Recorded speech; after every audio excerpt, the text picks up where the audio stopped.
प्रश्न संग्रह शुरू करने से पहले हम विभाग पहला ज्यामिति की मूलभूत संकल्पनाएं यानी ज्यामिति की मूलभूत संकल्पनाएं बिंदु, रेखाखंड, रेखा, प्रतल यानी पहले हम इनको समझेंगे। नुकीली पेंसिल द्वारा कागज पर बनाई गई छोटी सी बिंदी ही बिंदु दर्शाती है। यही बिंदी बिंदु का प्रतीक है।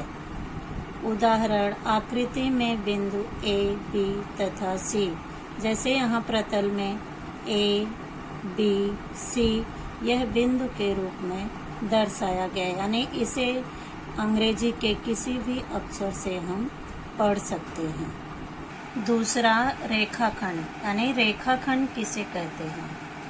दो भिन्न बिंदुओं को हम मापन पट्टी की सहायता से मिला दें तो एक रेखाखंड प्राप्त होता है। उदाहरण आकृति में रेखाखंड ए, बी दर्शाया गया है।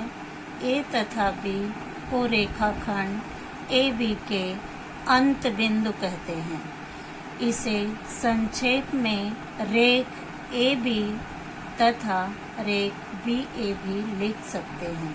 रेखाखंड की लंबाई निश्चित होती है, यानी इसे हम और आगे तक नहीं बढ़ा सकते हैं। रेखाखंड की लंबाई एक निश्चित रूप में दर्शाई जाती है। तीसरा रेखा। यदि रेखाखंड ए बी को ए तथा बी दोनों अंत बिंदुओं के आगे यानी यहाँ ए से आगे हम बढ़ाएंगे तो यह बढ़ाएं तो रेखा ए बी प्राप्त होती है। रेखा को दोनों ओर असीमित यानी हम दोनों तरफ से आगे बढ़ा सकते हैं। रेखा की लंबाई असीमित होती है। इसका नाम रेखा ए बी तथा रेखा बी ए भी लिख सकते हैं। चौथा किरण किसी एक बिंदु यानी यहाँ बिंदु P से प्रारंभ होकर वह एक ही दिशा में यानी P से प्रारंभ होकर वह एक ही दिशा में निरंतर आगे जाती रहती है। किरण जिस बिंदु से प्रारंभ होती है उसे किरण का आरंभ बिंदु यानी P क्या है? इस किरण का आरंभ बिंदु या मूल बिंदु कहते हैं। यह बिंदु Q की दिशा में असीमित रूप में बढ़ाई जा सकती है, यानी बिंदु आरंभ बिंदु और मूल बिंदु है और यह Q की दिशा में आगे तक बढ़ाया जा सकता है। किरण PQ को हम किरण QP नहीं कह सकते हैं, क्योंकि P बिंदु जो है वह किरण की आरंभ बिंदु है। Q किरण की आरंभ बिंदु नहीं है। बच्चों अब यह हम देखेंगे कि एक बिंदु से कितनी रेखाएं खींची जा सकती है। यानी यहाँ पे बिंदु O है। बिंदु O से रेखा A, Rekha B, Rekha C, Rekha D, Rekha E, Rekha F यानी एक बिंदु से असंख्य रेखाएं खींची जा सकती हैं। ये रेखाएं एक ही बिंदु से होकर यानी O बिंदु से होकर ये सभी रेखाएं जाती हैं। इन्हें हम संगामी रेखाएं यानी ये सभी रेखाएं संगामी रेखाएं हैं। बिंदु O को हम संगमन बिंदु कहेंगे, क्योंकि ये O बिंदु से होकर ये सभी रेखाएं जाती हैं, इसलिए बिंदु O को हम संगमन बिंदु कहते हैं। संगामी रेखाएं यानी संगामी रेखाएं किसे कहते हैं?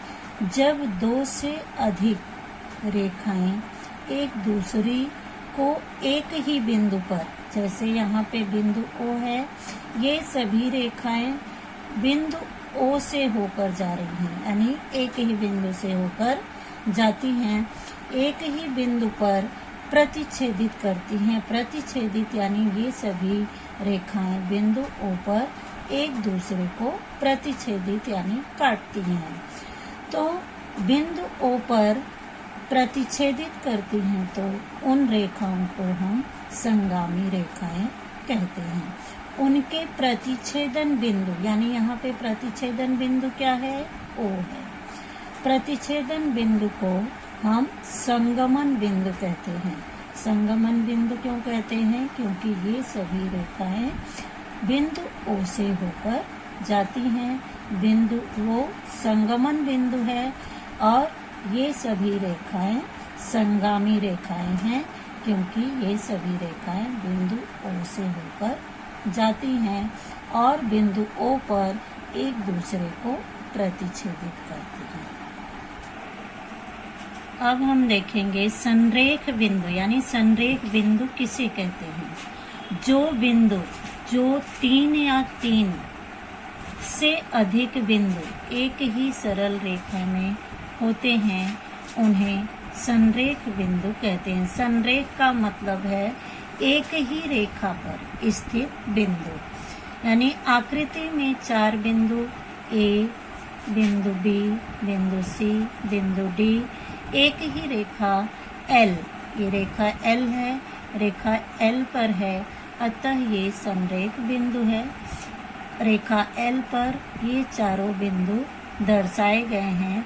संरेख का मतलब है एक ही रेखा में दर्शाए जाने वाले बिंदु को हम संरेख बिंदु कहते हैं। अब हम असंरेख बिंदु किसे कहते हैं वह देखेंगे। असंरेख का मतलब है जो बिंदु एक ही रेखा पर नहीं होते हैं, यानी जो बिंदु एक ही रेखा पर न हो उन बिंदुओं को असंरेख बिंदु कहते हैं।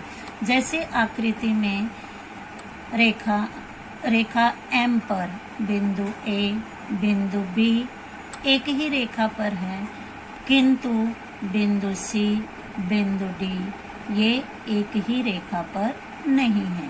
यानी आकृति के बिंदु A, B, C तथा D असंरेख बिंदु हैं, क्योंकि ये बिंदु एक ही रेखा पर नहीं है, इसलिए इन्हें हम असंरेख बिंदु कहेंगे।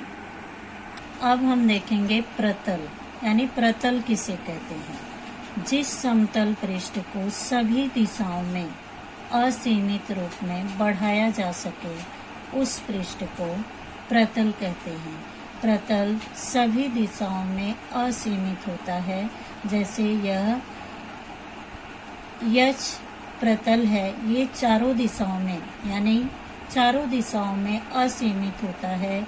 इसे हम चारों दिशाओं में चाहे जितना बढ़ा सकते हैं, इसकी लंबाई निश्चित नहीं होती है, उसे हम प्रतल कहते हैं। समांतर रेखाएं, यानी समांतर रेखाएं किसे कहते हैं?